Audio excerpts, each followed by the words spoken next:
All right, WMC, this is the video to find the winner of my Quintez Cephas Winner's Choice number 5. So we'll check the time, March 23rd at 12:20 p.m. We're going to go over to the Raz and type live.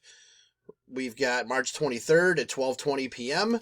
There is the list of our 10 entries. We're just going to randomize your names, and then whoever's on top after the final roll is our winner.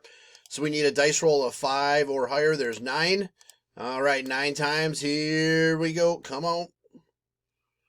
All right, there's 1, 2, 3. Come on. Come on. 3, 4, 5, 6, 7, 8. Last and final. Here we go. Good luck. It is Kyle. Spot 1 is your winner. So, Kyle, please message me to make your selection.